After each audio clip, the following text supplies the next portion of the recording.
Vous écoutez le Flash Actu, issu de l'épisode S1111 du podcast Faut pas pousser les ISO, diffusé le jeudi 27 novembre 2025.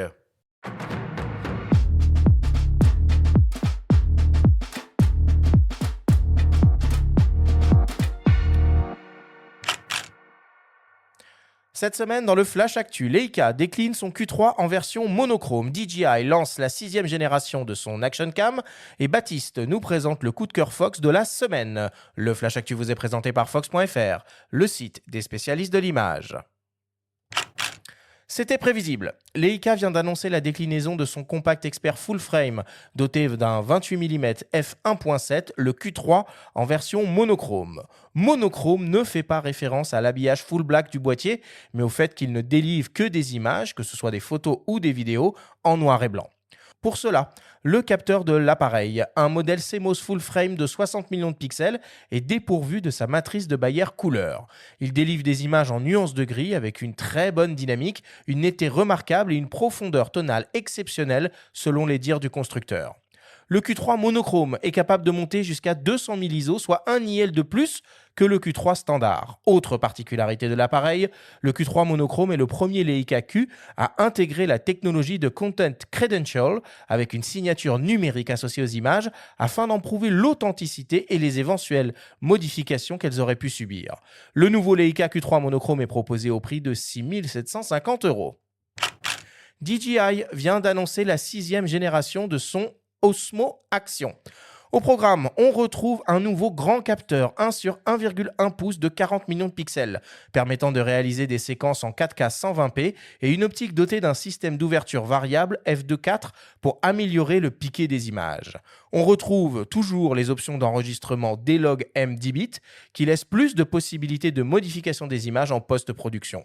On retrouve aussi naturellement les différents modes de stabilisation qui font la réputation de DJI. Rock Steady, Horizon Balancing et encore Horizon Steady. L'Action Cam qui intègre 2 écrans OLED reste très compacte et légère avec moins de 150 grammes sur la balance. Elle est étanche à 20 mètres sans caisson, elle intègre une mémoire interne de 50 gigaoctets qui peut être augmentée grâce au slot micro SD. Cette caméra peut aussi s'utiliser avec le système de micro HF DJI Mic. La nouvelle DJI Osmo Action 6 est proposée au prix de 379 € en pack standard, avec une batterie, le cadre de protection, un support de montage rapide et une base adhésive. La version Aventure intègre, elle, 3 batteries, un étui de recharge intelligent, 2 supports de montage rapide, une perche, une base adhésive et 2 vis de fixation. Elle est proposée au prix de 479 €. Et pour terminer, on écoute Baptiste Soto nous partager le coup de cœur Fox de la semaine. Il revient sur un autre nouveau produit DJI, le drone entrée de gamme Neo 2. DJI a lancé son nouveau Neo 2 qui, je l'espère, va permettre de goûter à une vaste palette des plaisirs du drone et à un prix surtout très accessible. Pour les amateurs d'images que nous sommes, je précise que le Neo 2 est équipé d'un capteur CMOS qui est 1,5 pouce de 12 millions de pixels, donc ça fait déjà une belle qualité d'image en CMOS, qui est associé à une optique qui ouvre à 2.2 et avec une nacelle qui est stabilisée sur 2 axes. Donc ça, c'est bien parce que la précédente était sur un seul. Donc c'est quand même beaucoup plus confortable. Il est capable de filmer en 4K, évidemment, et de faire du slow motion jusqu'à 100 images secondes pour faire des très très beaux ralentis quand on se déplace. Ça, c'est pour le côté technique. Et il a quelques petites technologies dronesques qui sont bien actives. Déjà, il y a l'Active Track qu'on apprécie déjà sur tous les drones de la gamme DJI, qui va permettre de faire un suivi serré en basse altitude, typiquement pour quand on fait de la course à pied, du kayak, du vélo, ce type de mouvement. Alors attention simplement, on va éviter pour le motocross parce qu'il ne dépasse pas les 40 km/h, mais ça permet de faire un tracking qui est très sympa et ça fait des vidéos vraiment super chouettes.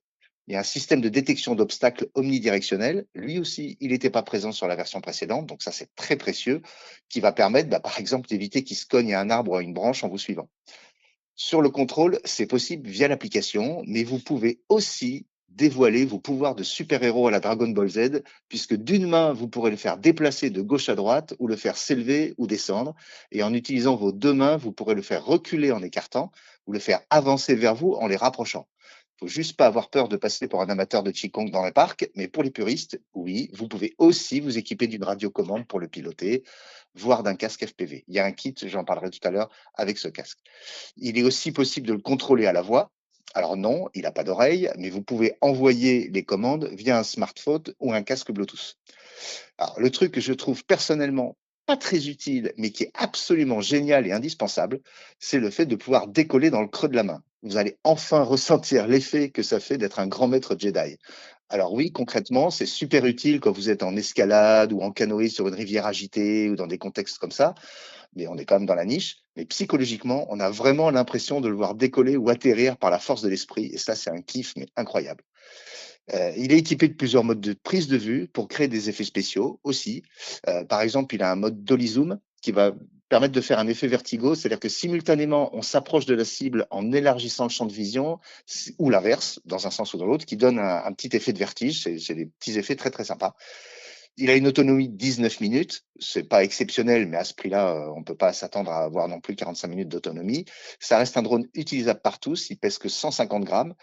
Il est vendu, alors, soit seul à 239 €, donc c'est accessible, on va dire, à tout le monde. Et il est proposé surtout en kit Flymore Combo, donc c'est intéressant, qui intègre 3 batteries et la radiocommande à 399 €. Donc 3 batteries, ça permet d'atteindre 1 heure d'autonomie. Ça commence à être vraiment sympa. Et il y a un kit Motion Fly More Combo qui lui est proposé avec 3 batteries, un casque FPV Google's M3 et une télécommande RC Motion, le tout à 579 €.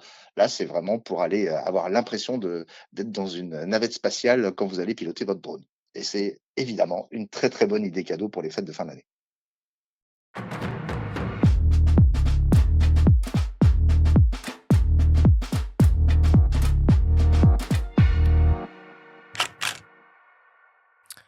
Voilà pour l'actualité cette semaine. Bon, l'arrivée de ce Q3 monochrome, hein, c'était extrêmement Secret de Polichinelle. prévisible. Tu fais pas mal de noir et blanc, Thomas. Est-ce que tu as déjà été tenté par un boîtier full monochrome comme ça?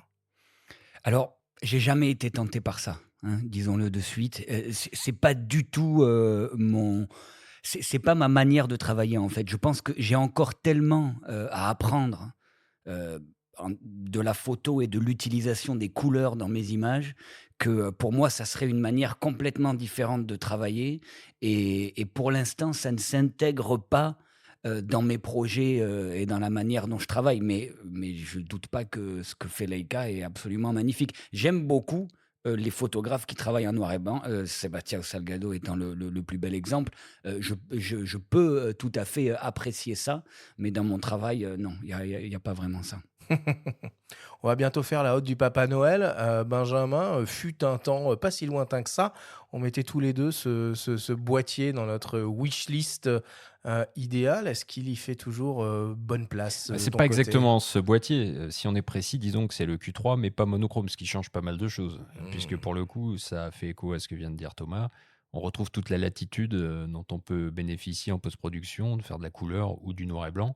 Là, c'est vrai qu'on va sur une orientation très radicale qui consiste à tout envisager en noir et blanc, ce qui peut se faire. Tu as cité évidemment hein, Sébastien Salgado. On peut revoir le film de Wim Wenders, Le sel de la terre. On Ouais, comprend beaucoup de magnifique. choses sur la manière de concevoir la vie en noir et blanc. Ça peut être très chouette. Et on va en reparler d'ailleurs dans quelques minutes avec un autre photographe célèbre qui est en train de faire ce virage-là à titre personnel. Donc c'est marrant. Moi personnellement, enfin dans ma pratique qui n'a rien de professionnel, ce serait non. Parmi les autres actualités de la semaine, bah, pas grand-chose, hein. On est sur la fin de l'année. Il y a plus beaucoup de lancements.